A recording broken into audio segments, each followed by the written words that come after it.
Hello everyone, welcome back to Multaverba, where I share my language learning journey. And I would say for the most part the language learning community is somewhere like quite positive.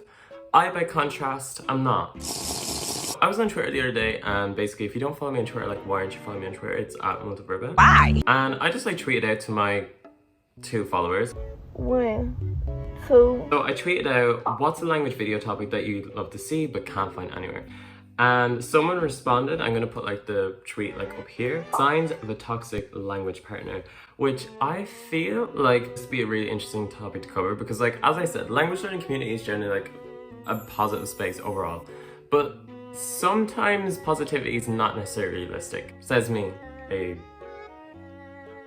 people don't really talk about like the negatives of things in the language learning community a lot, and that's not necessarily like we have to be like but like, it's more from the point of view like I feel like sometimes we have a little bit of an airy-fairy outlook on things. I'm here to ruin everyone's fun and be negative today. It's what she deserves. Oh my. So that's why I'm giving you the 5 signs of a toxic language learning partner. So the first one I want to talk about I feel like is a fairly like obvious one anyway. And that is when they only want to speak your language. We've all been there, for example, like maybe like you're a native English speaker and you're doing a language exchange with someone who speaks Spanish, and the person that you are supposed to be practicing the language with only ends up speaking English to you.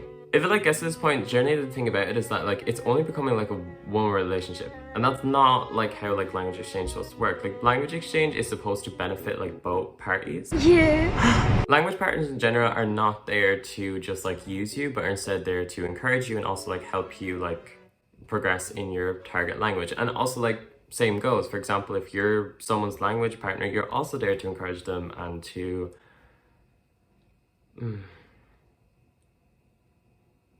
support them. This usually involves coming to some sort of agreement. Maybe you'll decide like, oh hey, like we'll do like maybe like an call for an hour like once a week or twice a week, and we'll spend 30 minutes speaking my language and we'll spend 30 minutes speaking your language.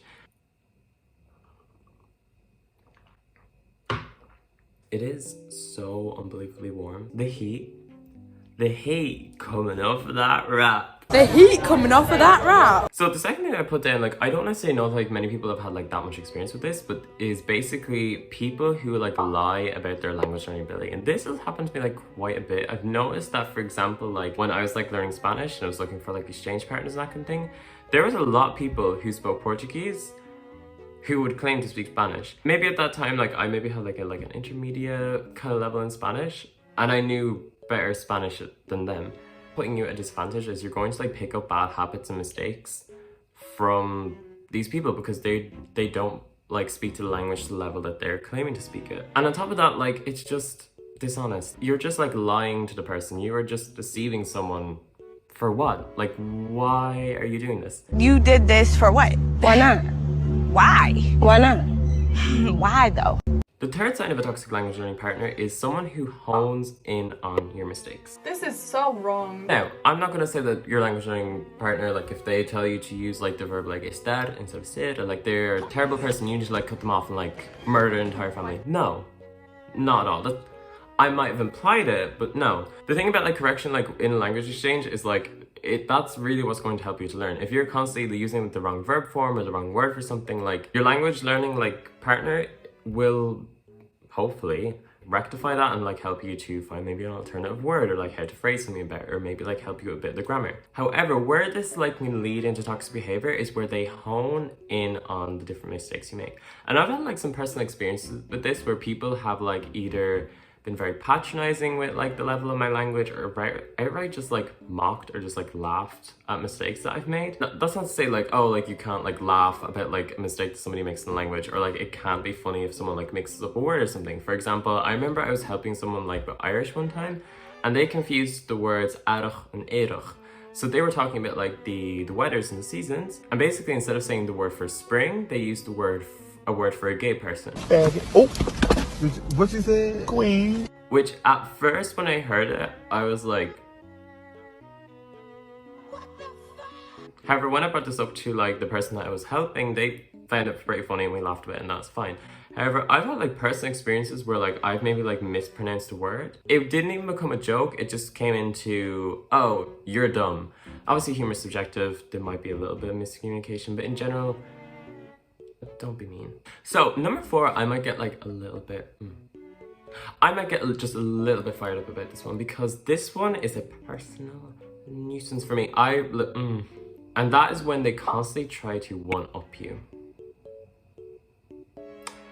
So I just want to like point out as well, like here's like the kind of like personal aspect of it. I am not a competitive person at all. To the point where like if there's like some sort of like competition, I quit. No, I am gonna leave.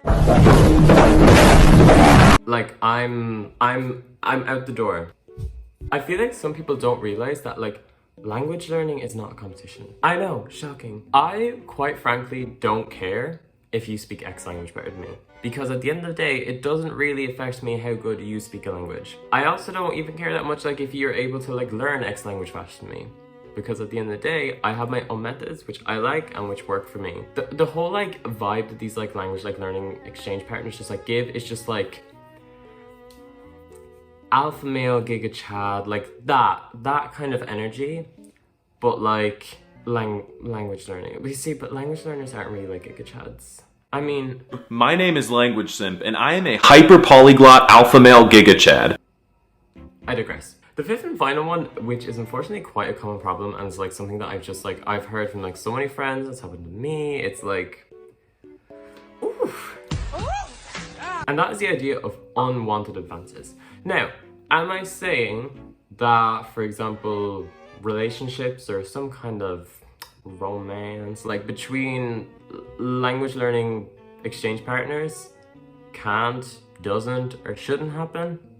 No. However, what I'm talking about is just like unwanted advances and people just like being inappropriate. Unfortunately, this is a problem that I've noticed that affects girls and women a lot more because there are a lot of creepy men out there. I just want to touch you, tease you, you, please you, love you, hold you. This usually, like, you know, you have the typical just like weird messages, asking inappropriate questions, and that aren't necessarily like, you know, they're not trying to teach you vocab. Like, now come on now. But here's the thing, just don't be inappropriate with people. If someone is like, hey, I'm here to learn a language, no.